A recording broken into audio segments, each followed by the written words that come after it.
Today I want to talk about fitness. Usually when people talk of fitness, they couple the term with health and fitness. Those two terms usually go hand in hand when talking of any subject. Today I want to drop the health part and simply just talk about fitness. Fitness, there's a wide variety of things we can talk about with fitness. And I want to start off by giving two examples in my life that help me understand fitness. First, my father, and second, my grandfather. My dad grew up in a home where he lifted weights. He was an aspiring bodybuilder, if you will. It was all he really knew was lifting weights. That was fitness. And so the second my older brother and I and my younger brother turned 12 years old, when my father believed we wouldn't stunt our growth, he threw us into the weight room. He gave us a plan to follow, to lift weights and to build size. And so growing up, that was all I really knew was fitness. But then I had the opportunity to live with my grandfather. And he, every morning, I remember waking up at 6 in the morning and walking up the stairs, and I would hear this old treadmill just going for hours on end and hours. And I would see my grandpa power walking on that treadmill. And so it made me think, okay, well, is it lifting weights or is it walking for long distances? What is fitness? So it led me down this rabbit hole of what kind of training are we supposed to do? And so I've narrowed it down to 3 types of training. Obviously, there's more types of training out there, but they all kind of fit into these 3 subjects. First, I have endurance training. Second is strength training. And third is high intensity interval training. First, when you talk about endurance training, these are things that my grandfather did.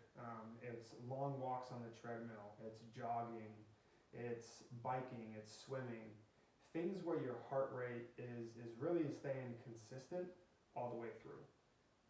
You can kind of keep a conversation while you're doing these things, but the benefits of these endurance training is that it improves the quality of your heart.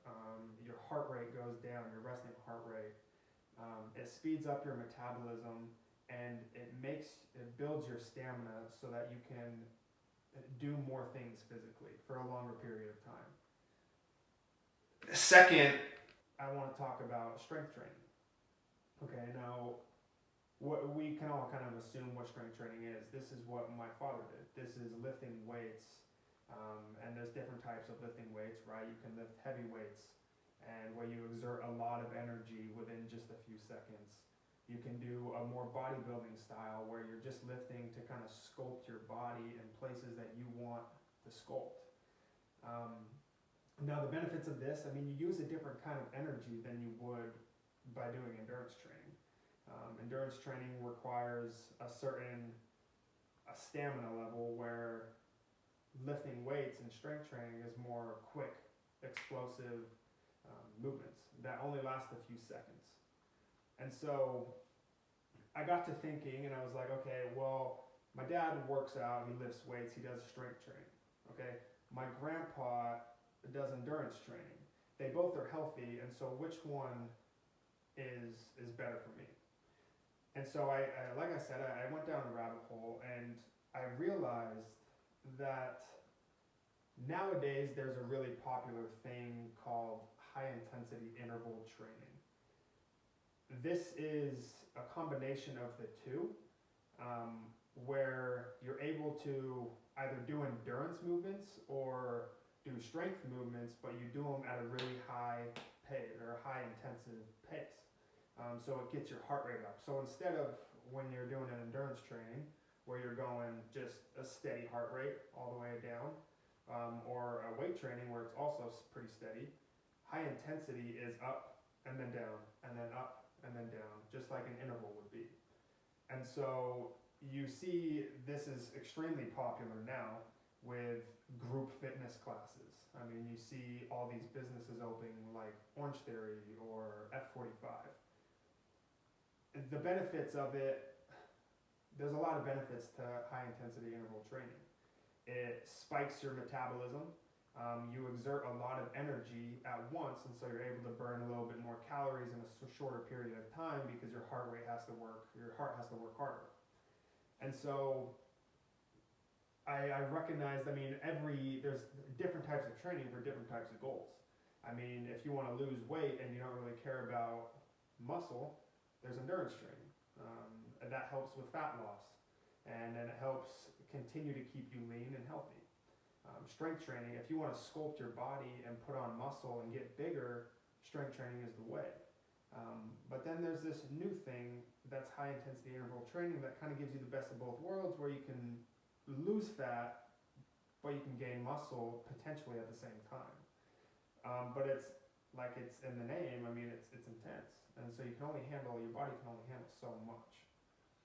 And so my experience with this was I grew up learning these things from my father and my grandfather, but I didn't really apply them. I always knew I liked it and I did it, but I never dedicated myself, right? I was introduced to something called Oreos and Goldfish, and those kind of took my priorities. I was eating those more than kind of giving, priority to my fitness. And so over time, I did my research. I decided I wanted to get back into shape, and I wanted to change my body. So first and foremost, I was a chubby kid, and so my experience was I want to lose fat. So I did strictly endurance. I started running a lot, and I love running. I used to hate it, but I love it now. But over time, the weight came off, but my goals started to change. I wanted to be fit, all around fit. I wanted to look good and be big and have muscle, but also be in good stamina shape for endurance things. And so lately I've started to adapt to a more high intensity interval training because I wanted to see the best of both worlds, and I wanted to burn the most amount of calories in the shortest amount of time. And so obviously there's different training types for different goals. And what I've wanted to accomplish today is to give you an idea of what the benefits of each of those three training types are and how you can decide which one you want to do for your body. I think no matter who you are, you don't have to put on a lot of muscle to be in shape. I think it's an all-around, I want to be in good health. That's the goal. That's why people do fitness challenges. That's why people go to group fitness classes, and that's why people are motivated by themselves to work out, is because they just want to be healthy. And so whether that be running marathons, or that be participating in a powerlifting show, or if that be doing a CrossFit class with a lot of people where it's go, go, go, and your heart rate's spiking up and down, there's really a way to be in shape for everybody. And that's what I wanted to get across, is that there's different types, just like there's different types of people. And I have come to love fitness, and it's because I know that no matter what, I can always switch it up to change it to be something that I like a little bit more than what I've done. I don't want to get used to anything. And so I've loved being able to tailor my fitness to my goals. And so my challenge today is for you guys to look at your three types of training and see what category you fit into. Do I want to lose fat, or do I want to gain muscle? Do I like my body, but do I kind of want to sculpt it and shape it, okay? And then I want to do some high intensity stuff. I want to lose fat but put on muscle at the same time. And so I've always been the guy that can't make up his mind. And so I do a little bit of everything. And so I challenge you to look for something that fits your goals and push and accomplish those goals and come up with a plan for yourself. I love fitness. And I love the examples that I was given from my father and my grandfather. It really set the tone for my life. And I know it's blessed my life in more ways than just health and just fitness. It's given me a state of mind to where I'm healthy physically, but I'm also healthy emotionally and psychologically. And I love that feeling. Thank you.